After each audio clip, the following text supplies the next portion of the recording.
Hello again everyone, and welcome back to Chem Technology Solutions. In today's video, we will discuss simple tips for your everyday use, but primarily directed to our new and novice Windows 10 users. Now, let's deactivate our lock screen using the registry or your regedit tool. Again, this is a feature, actually a security feature that comes defaulted with the Windows 10 operating system or platform, and this is very key.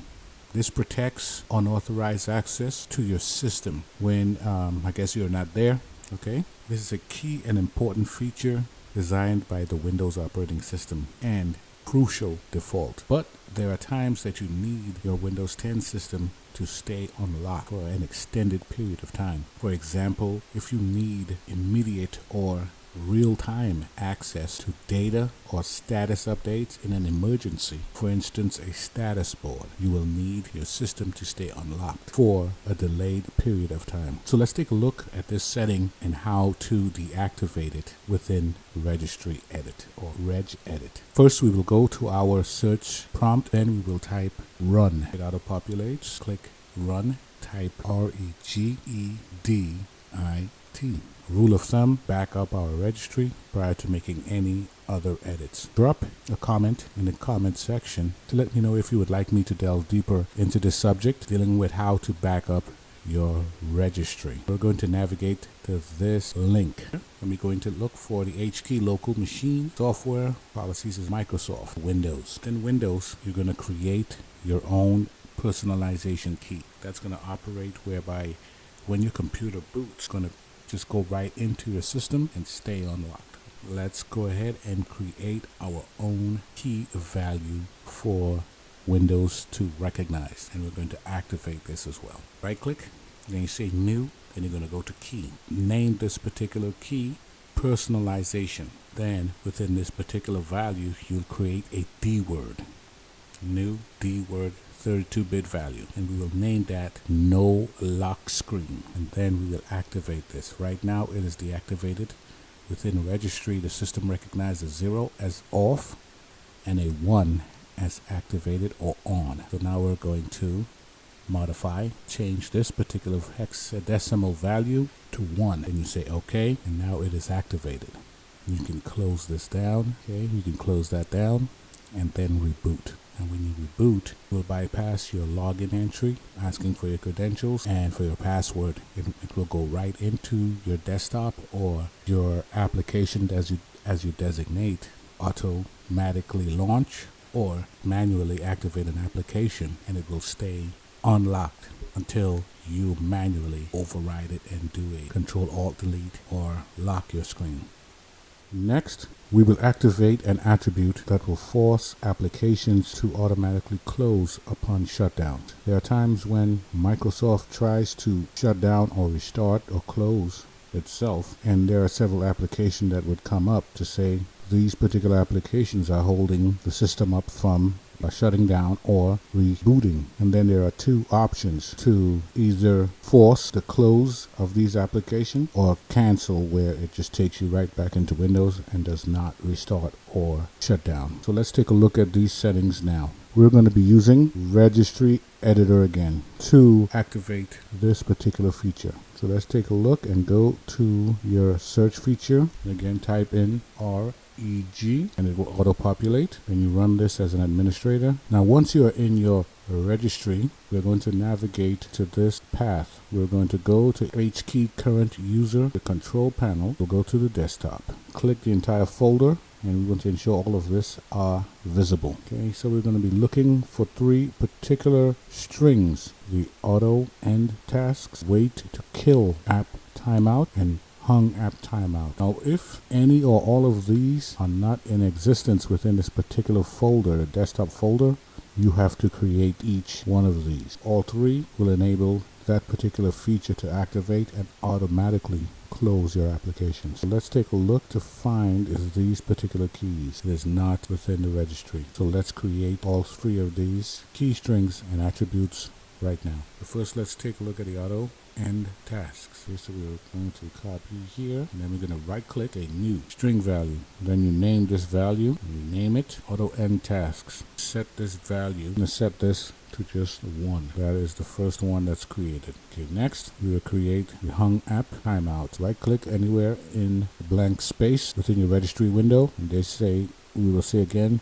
string value, and let's name it right here. Open. The lower the value, the faster it will activate or close your application, or force close. I would usually put this either to 100 or 150. So this will be calculated in milliseconds. Next, let's take a look at the wait to kill app timeout. Again, new string value, name that value. Now to wait to kill timeout is another timeout. So the lower the value, the quicker it will kill that application. Let's put 150 here as well and say okay. Now once you reboot, these attributes will have taken effect. Any applications that are hung, it will force those applications to close. So let's close this and close this. Next, let's create some keyboard shortcuts to some of our favorite applications. And again, sometimes we need shortcuts to our application just to eliminate time. Sometimes we don't want to click or browse to our applications. Sometimes we can just use the keyboard, a couple key clicks, and you have your application. So let's take a look at these settings and how to activate some keyboard shortcut settings. Today we will use again our on-screen or on-board or on-demand keyboard to demonstrate the keystrokes. But first, let's set a couple applications up with our keyboard settings, and then we will take a look at some demonstrations. Okay, today we will take a look at our Chrome browser and Notepad. Okay, so let's take a look at our Notepad first. So we're going to go to our search feature, and then we will type in Notepad, and it will auto-populate. Then you go to the Notepad application and right click and go to Open Location. Now let's take a look at the Notepad itself and right click and go down to Properties. Then we will look for our shortcut key attribute, which is this one here, and we will click right into there. Let's type the C key, and this will bring up our command options. So our options would be Control and Alt and any particular letter. So we're going to use the Control Alt command and a distinguishing letter to identify our application Notepad. So let's use N, and then we will say Apply. Need administrator privileges. You should have administrative rights to your computer, and say continue and OK. Bring our on-screen keyboard again. We will now access our Notepad application using our shortcut key strokes. So first we will go and say Control Alt and the letter N. Okay, and we can close that down again. Don't save. Let's try one other application. Let's try our Chrome. Right click on Chrome, and then we will right click again on the Chrome application. Then we'll go to Properties. Similar box will come up as the previous application. Again, we are looking for the shortcut key attribute. Click into here, press the letter C to bring up our command options. And for Chrome, we will just leave it as C. Apply. Okay, let's bring our onboard keyboard again. Try Control Alt, and this time the C. Here is our Google Chrome. Okay. Next, we will configure Windows 10 to automatically reboot or shut down at a scheduled time. As a matter of fact, a scheduled date and time. There are times when you may need your system to reboot at a scheduled time, date, for updates or installations, etc. So let's take a look at these settings now. Go to our search tool and let's start typing in administrator, Windows administrative tool, and let's go ahead and run that as an administrator. What we're looking for, the task scheduler. Let's open that, and we will have your task scheduler right here. So first we go to create the basic task, a system reboot or shutdown, and we will say next. Choose whether you would like this task to run daily, weekly, monthly. Say daily. Next, start date and your start time. Synchronize across time zones. Next, and we want to start a program. Okay, next, program or script. Let's go to the program and say browse. So we're going to go to the system 32, start typing shutdown, S-H-U-T, then it will auto-populate. Open. This program by itself will run if you say next. It'll only run and shut down your machine at the designated scheduled time. Now if you would like it to reboot instead, the argument would be dash or your minus sign R. So when the shutdown runs, it will look to see if there's any arguments. Once it sees dash R, it will say reboot the system. If it doesn't see the dash R, it will just automatically shut down. Next, finish. And here is your task. And if you would like to test it, you can go right here and press run. Close, close. Next, we will unhide hidden files and extensions. Now, unhiding these files and extensions assist in speedy access of your files that has been intentionally or unintentionally hidden by either a sender of a document. Also, unhiding extensions and hidden files can easily identify potential malware and viruses that may be hidden, again, in files disguised as hidden legible files, either through internet access or email access. Once identified, you can easily delete or wipe clean any potential malware or viruses on your system. Also, unhiding file extensions or hidden files can assist you in either removing or deleting certain Windows defaulted files that are really not needed and sometimes hamper the performance of your system.